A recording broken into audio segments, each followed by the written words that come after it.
Hello, guys, welcome to yet another episode of Jasira's Journey.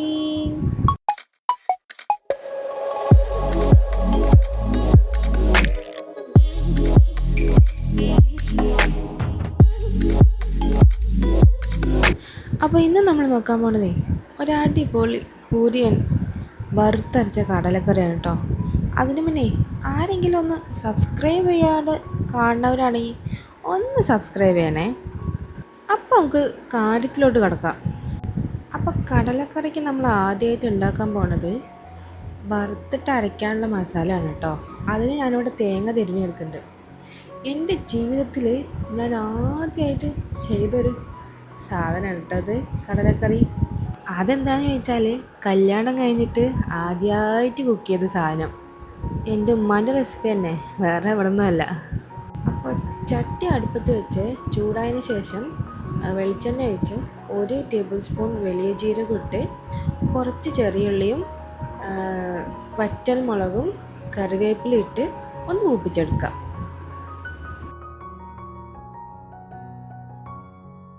അതൊന്ന് ചെറുതായിട്ട് മൂപ്പിച്ചതിന് ശേഷം അതിലോട്ട് നമ്മൾ ചിരവി വെച്ച തേങ്ങ ഇട്ട് കൊടുക്കുക.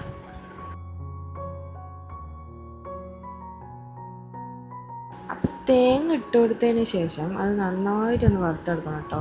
അത് നല്ലൊരു ഗോൾഡൻ ബ്രൗൺ കളർ ആവണം. ഇതേപോലെ ആ തേങ്ങാൻ്റെ അരോമയൊക്കെ വരണം കേട്ടോ. ശേഷം സ്റ്റവ് ഓഫ് ആക്കിയിട്ട് അത് ചൂടാറാനായിട്ട് മാറ്റി വയ്ക്കുക. പിന്നെ അടുപ്പിലൊരു കുക്കർ വയ്ക്കുക. ഞാൻ കുക്കറിലിട്ടാണ് ഉണ്ടാക്കണേ.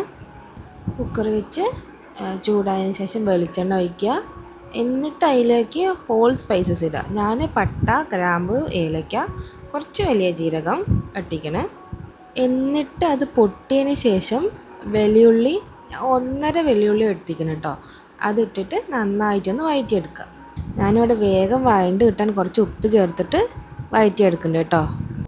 ഉള്ളി വരണ്ടി കഴിയുമ്പോഴേക്കും അതിലേക്ക് ഒരു 5-6 ചെറിയുള്ളി, ഒരു കഷ്ണം ഇഞ്ചി, 2 പച്ചമുളക്, 2 വെളുത്തുള്ളി അതൊക്കെ അരച്ച് പേസ്റ്റാക്കിയതിന് ശേഷം അത് നമ്മൾ ഉള്ളിലോട്ട് ചേർത്ത് കൊടുക്കുക.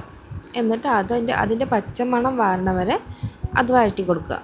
പച്ചമണം മാറിയതിന് ശേഷം അതിലോട്ട് ഒരു തക്കാളി അരിഞ്ഞത് ഇട്ട് കൊടുക്കുക. എന്നിട്ട് അത് നന്നായിട്ടൊന്ന് വഴറ്റിയെടുക്കുക.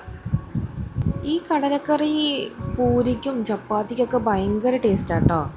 എന്നിട്ട് അതിലോട്ട് 2 ടേബിൾ സ്പൂൺ മല്ലിപ്പൊടി, 1/2 ടേബിൾ സ്പൂൺ മുളക് പൊടി, കുറച്ച് മഞ്ഞൾപ്പൊടി. ഞാനിതിൽ ഗരം മസാല ഇട്ടിട്ടുണ്ട് കേട്ടോ. അത് ഇതിൽ റെക്കോർഡ് ആയിട്ടില്ല. ഈ മുളക് പൊടിക്ക് നല്ല എരിവാണ് കേട്ടോ. അതുകൊണ്ടാണ് ഞാൻ കുറച്ച് മുളക് പൊടി ഇട്ടത്.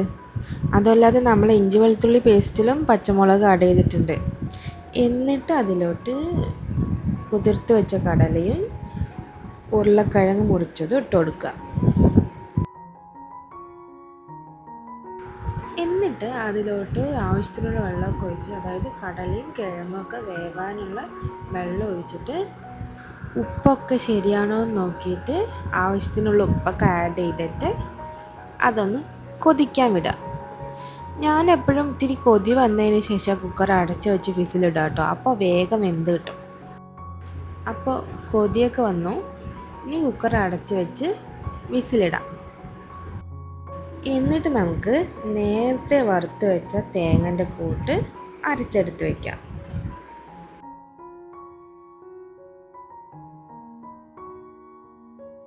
അപ്പോൾ നമ്മുടെ കടലയും കിഴങ്ങൊക്കെ ഇവിടെ വെന്ത് വന്നിട്ടുണ്ട് കേട്ടോ. ഇനി അതിലോട്ട് നമ്മുടെ അരച്ച് വെച്ച കൂട്ട് ചേർത്ത് കൊടുക്കുക. ആവശ്യത്തിനുള്ള വെള്ളവും ചേർത്ത് കൊടുക്കുക.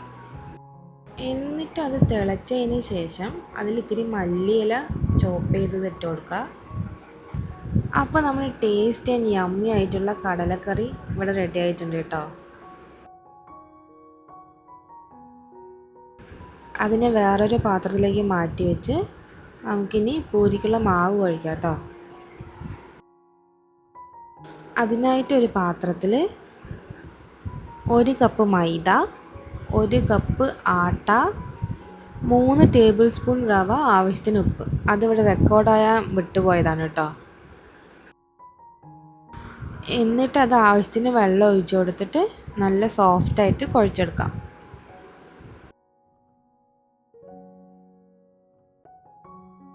ഞാനിവിടെ സോഫ്റ്റായിട്ട് കുഴച്ചെടുത്തിട്ടുണ്ട് കേട്ടോ. അതിനി ഒരു 10 മിനിറ്റ് മാറ്റി വയ്ക്കാം. 10 മിനിറ്റ് കഴിഞ്ഞതിന് ശേഷം മാവെടുത്ത് ഒന്നുകൂടെ കുഴച്ച് ചെറിയ ചെറിയ ബോളാക്കി എടുക്കാം. പൂരി എപ്പോഴും പരത്തിയെടുക്കുമ്പോൾ എല്ലാവിടെയും ഒരേ സൈസിൽ ഒരേ തിക്നെസ്സിൽ പരത്തിയെടുക്കാൻ ശ്രമിക്കുക. അപ്പോൾ തന്നെ പൂരി ബുസ്സെന്ന് വരുള്ളൂ. അപ്പോൾ തന്നെ അധികം നേരം അതിങ്ങനെ ബുഫെന്ന് നിൽക്കുള്ളൂ. പിന്നെ പൂരി വറുത്തെടുക്കുമ്പോൾ നിറയെ എണ്ണ ഒഴിച്ച് വറുക്കാൻ ശ്രമിക്കുക. അപ്പോൾ തന്നെ നമ്മൾ ഉദ്ദേശിച്ച ഔട്ട്പുട്ട് കിട്ടുള്ളൂ. പരത്തിയെടുത്തതിന് ശേഷം ചട്ടിയിൽ എണ്ണ ഒഴിച്ചിട്ട് അത് നല്ലോണം ചൂടായതിന് ശേഷം ഓരോരോ പൂരിയായിട്ട് നമുക്ക് വറുത്തെടുക്കാം.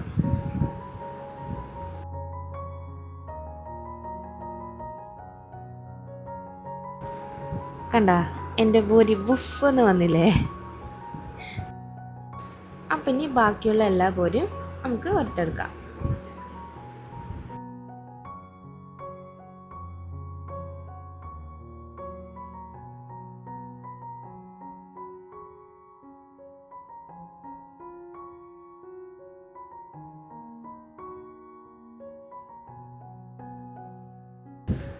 കണ്ട സോഫ്റ്റ് ആൻഡ് ഫ്ലഫി ആയിട്ടുള്ള പൂരി.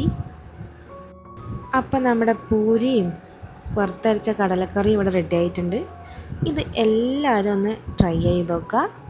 അത്രയ്ക്ക് കഷ്ടമൊന്നുമില്ലെന്നേ, ബിഗിനേഴ്സിനൊക്കെ ഉണ്ടാക്കാം. ട്രൈ ചെയ്ത് നോക്കിയിട്ട് ഫീഡ്ബാക്ക് പറയാൻ മറക്കല്ലേ. അപ്പോഴേ എല്ലാവരും സബ്സ്ക്രൈബ് ചെയ്യാതെ കേട്ടോ നോക്കണേ. ഒന്ന് സബ്സ്ക്രൈബ് ചെയ്യണേ. അപ്പോൾ എല്ലാവരും സബ്സ്ക്രൈബ് ചെയ്യുക, ഷെയർ ചെയ്യുക, ലൈക്ക് ചെയ്യുക. അടുത്തൊരു ഇൻട്രസ്റ്റിംഗ് ആയിട്ട് വീഡിയോ ആയിട്ട് വരുന്നുണ്ട്. അതുവരെയ്ക്കും എല്ലാവർക്കും ടാറ്റാ, ബൈ ബൈ.